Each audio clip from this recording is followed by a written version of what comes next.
नमस्कार। आप सबको बताएं कि भारत में इस वक्त कोरोना के मामले बहुत तेजी से आसमान छूते जा रहे हैं। दूसरी तरफ मरने वालों की तादाद भी बढ़ती चली जा रही है।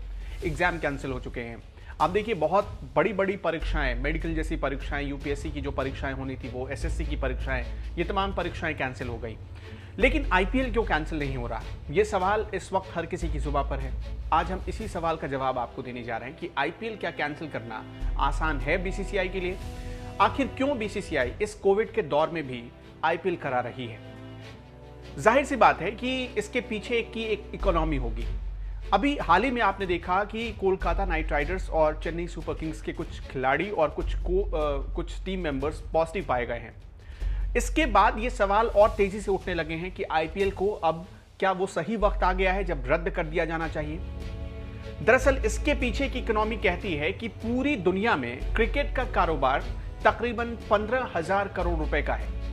टेलीग्राफ की रिपोर्ट बताती है कि 15,000 करोड़ रुपए का कारोबार, अकेले इस कारोबार में भारत का रोल, या भारत में जो क्रिकेट खेली जाती है उसका रोल तकरीबन 5,000 करोड़ रुपए का है। यानी आप देखिए कि 33 से 35% जो हिस्सेदारी है 15,000 करोड़ रुपए में, वो सिर्फ भारत अकेले पूरा करता है।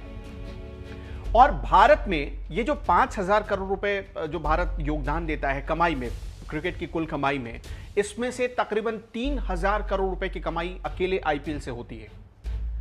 मतलब आपको यह जवाब मिल गया होगा कि आईपीएल को क्यों कैंसिल नहीं किया जा सकता।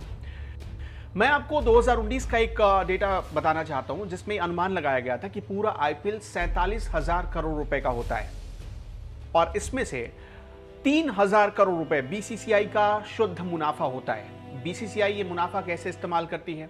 बीसीसीआई को अपने छोटे छोटे लीग कराने होते हैं, राज्यों की लीग होती है, टूर्नामेंट होते हैं, उसके अपने कोच हैं, खिलाड़ी हैं और जो टीम मेंबर्स हैं उनको सैलरी देनी होती है। तो बीसीसीआई इस पूरी कमाई को अलग अलग तरीके से, यानी जो अलग अलग आयोजन किए जाते हैं क्रिकेट के, उसमें इसका इस्तेमाल करती है। एक अनुमान के मुताबिक पूरे देश में एक साल के भीतर तकरीबन 2 से 2,25,000 ऐसे आयोजन किए जाते हैं, छोटे बड़े आयोजन जो बीसीसीआई की तरफ से किए जाते हैं या बीसीसीआई जिन्हें मान्यता देती है, और इसमें पैसा बीसीसीआई का खर्च होता है। अगर आईपीएल नहीं होगा तो इसका सीधा असर बीसीसीआई की कमाई पर पड़ेगा, और बीसीसीआई की कमाई पर असर पड़ने का मतलब है कि जो क्रिकेट की संभावनाएं हम पूरे देश में देख रहे हैं या भारत में देख रहे हैं, वो संभावनाएं धीरे धीरे खत्म होती चली जाएंगी, क्योंकि बीसीसीआई सैलरी वक्त पर नहीं दे पाएगा, बीसीसीआई के पास फंड्स की कमी हो जाएगी, और ऐसे में जो नए नए प्लेयर्स या नए नए टैलेंट उभर कर आ रहे हैं उन्हें ढूंढने में, खोजने में परेशानी आएगी, क्योंकि आयोजन बंद हो जाएंगे, टूर्नामेंट बंद हो जाएंगे। तो ऐसे में इन्हें हम हमारे लिए ढूंढ पाना आसान नहीं होगा।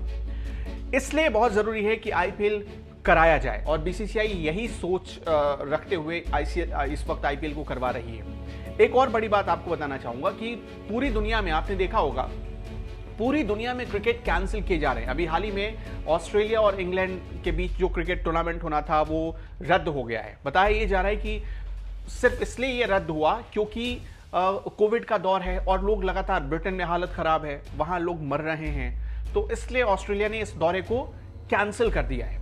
अब इसके बाद संभावनाएं क्या बनती है? अगर आपको याद हो तो बीसीसीआई ने, यानी भारतीय क्रिकेट टीम ने, जब 2021 में फरवरी में महीने में ऑस्ट्रेलिया का दौरा किया था, तब ये तकरीबन 2,000 करोड़ रुपए का दौरा था।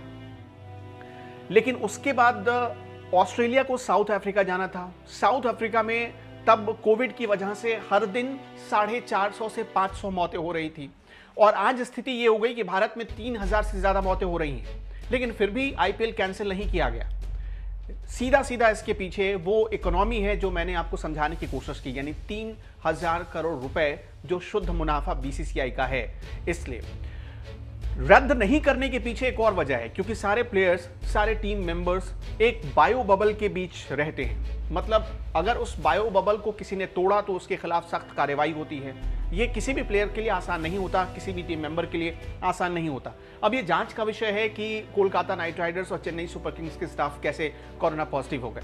इसलिए उसमें कोई आम आदमी नहीं जाता है, यानी सीधा किसी भी बाहरी आदमी को उस बायो बबल के भीतर जाने की इजाजत नहीं होती है। तो ऐसे में आप ये भी कह सकते हैं कि चूंकि सीधा आम आदमी कनेक्ट नहीं होता है या उनका कोई ताल्लुक नहीं होता है टीम मेंबर्स से। इसलिए इस टूर्नामेंट को बहुत आसानी से कराया जा सकता है और कोई खतरा भी नहीं होता, मतलब कि कोरोना फैलने का कोई खतरा नहीं होता है। अब रहा सवाल कि लोग ये पूछ रहे हैं कि परीक्षाएं रद्द हो सकती है तो आईपीएल क्यों नहीं। आईपीएल की वजह से इस वक्त देश की इकोनॉमी का एक छोटा मोटा हिस्सा जो है वो चल रहा है, क्योंकि आपने देखा कि कारोबार तो ठप पड़ गए हैं। आप देखिए रोजगार, कई फैक्ट्रियां बंद हो गई हैं, जैसे महाराष्ट्र जैसे राज्यों में जहां लॉकडाउन लगा दिया गया, ये उत्तर प्रदेश में जहां लॉकडाउन धीरे धीरे आहिस्ता आहिस्ता बढ़ाया जा रहा है। आप ये देखिए वहां पर कई फैक्ट्रियां बंद हो गई हैं। ऐसे में आईपीएल एक ऐसी वजह बन गई है जहां धीरे धीरे लोग जुड़ते जा रहे हैं, और चाहे जैसे भी हो, आईपीएल की वजह से सोशल मीडिया से लोग जुड़े या आईपीएल की वजह से और किसी दूसरे तरीके से जुड़े, उनकी कमाई हो रही है। तो ये देखते हुए भी इस वक्त आईपीएल कैंसिल नहीं किया जा सकता है। और चूंकि जैसा कि मैंने आपको बताया कि आईसीसी का एक बड़ा स्टेक इसमें दाव पर है, इसलिए भी आईसीसी भी नहीं चाहेगा कि ये फिलहाल कैंसिल हो जाए। हालांकि अगर कैंसिल होता है तो इसके पीछे किसी की शिकायत होगी, लेकिन अभी तक कोई भी इंटरनेशनल प्लेयर ने शिकायत नहीं की है आईसीसी को कि ये कैंसिल हो जाना चाहिए। भारत के प्लेयर्स नहीं चाहेंगे कि कैंसिल हो, लेकिन किसी भी दूसरे प्लेयर्स ने, इंटरनेशनल प्लेयर्स ने शिकायत नहीं की है आईसीसी को कि अब आईपीएल कैंसिल हो जाना चाहिए। इसलिए आईपीएल के कैंसिल होने की दूर दूर तक कोई संभावना नहीं दिख रही है।